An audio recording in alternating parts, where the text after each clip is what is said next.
Hello and welcome to our channel. In today's episode, we'll be discussing on how mega churches couldn't stop corruption in Nigeria. Don't forget to like, share, and subscribe for more content like this. Let's delve right into the video. As a Christian myself, I find myself pondering the pervasive issues that afflict Nigeria and affect Nigeria, particularly the rampant and colossal corruption that has basically enslaved the nation. It is disheartening to witness the scale of this epidemic that seems to have infiltrated various facets of the Nigerian society.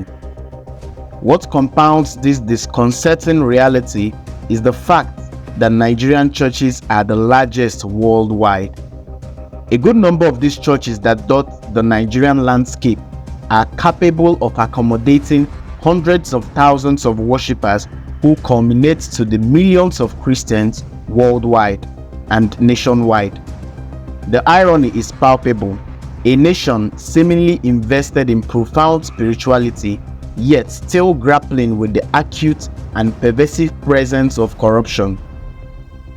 The question that inevitably arises is, why does this paradox persist? Why does a nation with a fervent atmosphere of spirituality continue to contend with corruption that permeates all spheres of life? It becomes even more perplexing when one considers that individuals occupying lofty political positions in Nigerian society, those who publicly identify as pastors, are not immune to the various allegations of corruption, which is mind-boggling irony in itself. In this video, we hope to understand why this is so and look at how mega churches in Nigeria have failed to address corruption in the country despite their very heavy and strong presence. Mega churches in Nigeria have its roots etched firmly from the Nigerian Pentecostal revivals of the 1970s, championed by various men, most notably Pa Sidney Granville Elton, a British missionary who preached the gospel of Christ in Nigeria. From the 70s till date, various mega churches have sprung up in the country, with many of these churches founded by sole individuals who have made public their calls from God. These mega churches are numerous in number, with millions of members and billions in revenue and assets. These mega churches have even contributed to the Nigerian unemployment issue, as they employ tens of thousands of workers who service mega church buildings, schools, hospitals, and property owned by the church. This video is not to bash the Nigerian church or anything, but a clear analysis as to why the Nigerian situation is unique and painful. The fact that corruption in Nigeria is still a prevalent issue despite the heavy presence of churches who would abhor corruption on their pulpits and sermons. Nigeria has been a country that has struggled with corruption even from the pre-colonial and pre-independence eras. Corruption in Nigeria grew exponentially during the military rule of the 80s, which naturally sprinkled down to the 90s before democracy fully kicked in 1999. Nigeria is the 150th least corrupt nation out of 180 countries in the world, according to the 2022 Corruption Perceptions Index reported by Transparency International, and strangely enough, the second country globally with individuals who say they pray daily. Mega churches in Nigeria have assumed various roles that extend beyond the spiritual realm. These roles have helped to shape the socio-cultural and political landscape of the nation. These churches, with their expansive reach and charismatic leaders, have helped to influence the collective mindset of their congregations and, by extension, the broader society in Nigeria. As mentioned earlier, the Nigerian church has been helpful to the society. Though this is debatable, the fact that they have helped in the creation of jobs for tens of thousands of people is something that can be praised. There are various positive roles the church has helped in Nigeria, which we would briefly look at. Firstly, mega churches in Nigeria have helped serve as moral directions and compasses, decimating ethical teachings and values that guide the conduct of their followers. Messages of integrity, honesty, and righteousness form a core part of their doctrinal teachings, aiming to instill a sense of moral responsibility in the lives of their congregants. Secondly, mega churches often engage in extensive community building initiatives. These range from educational programs and healthcare services to poverty alleviation efforts. By addressing socio-economic challenges, these churches position themselves as agents of positive change in the society. The positives of the Nigerian mega churches haven't gone without criticism as to why there is so much church presence in the country, but the corruption endemic in Nigeria still prevails. It is even sad to note that various top politicians who have been linked to corruption allegations also identify or are affiliated with these churches. Corruption in Nigeria has eaten deeply through the fabric of the country.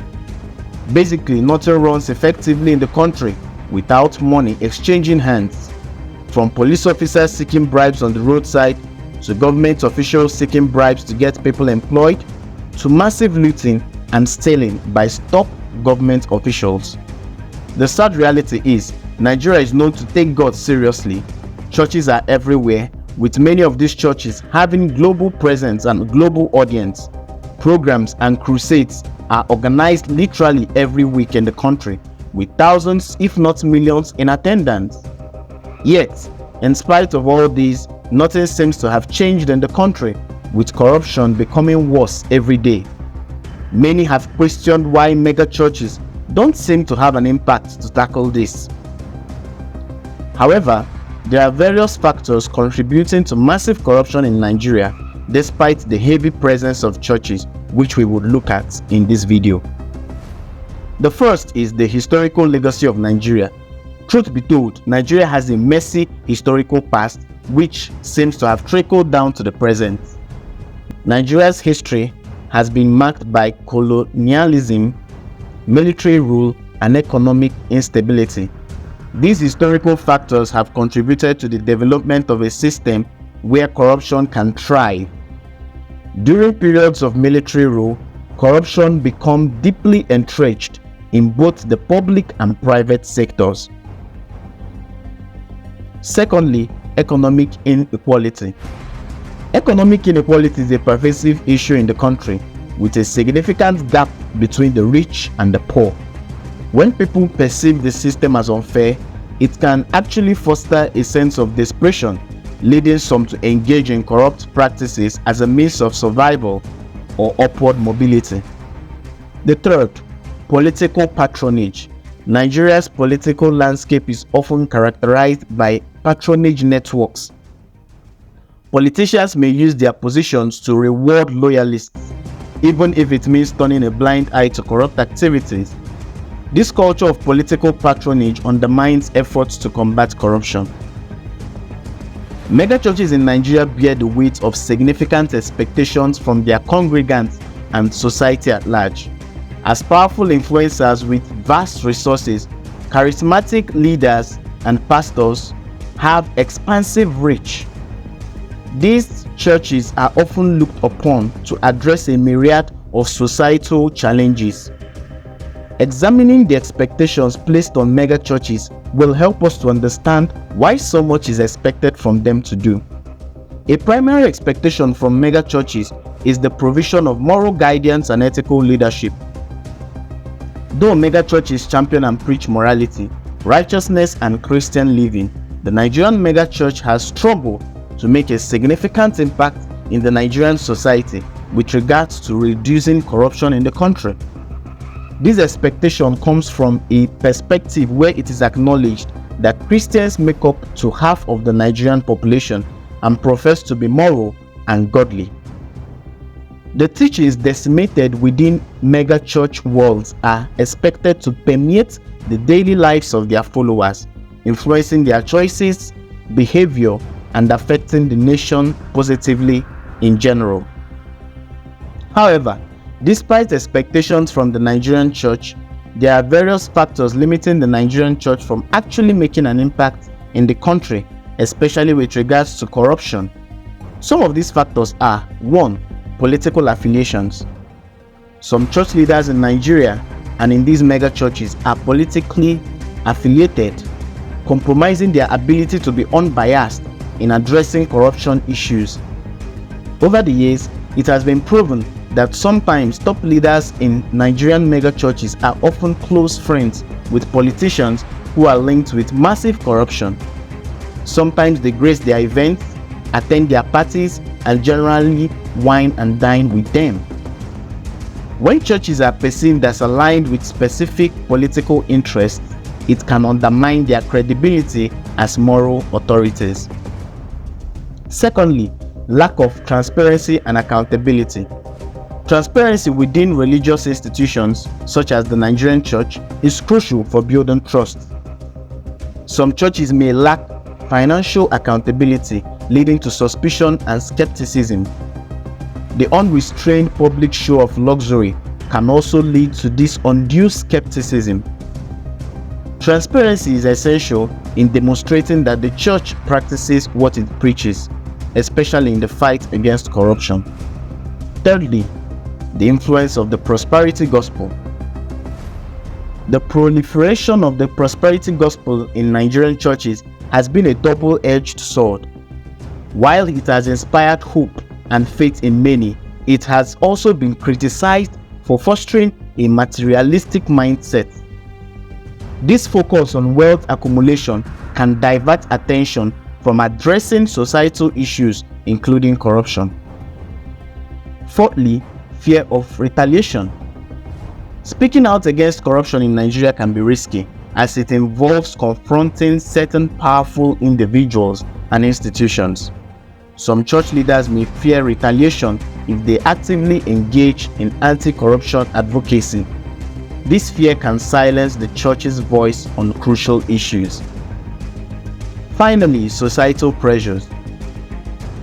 The broader societal acceptance of corrupt practices can make it challenging for the church to take a firm stand. Societal norms that tolerate corruption may affect the church's ability to influence change.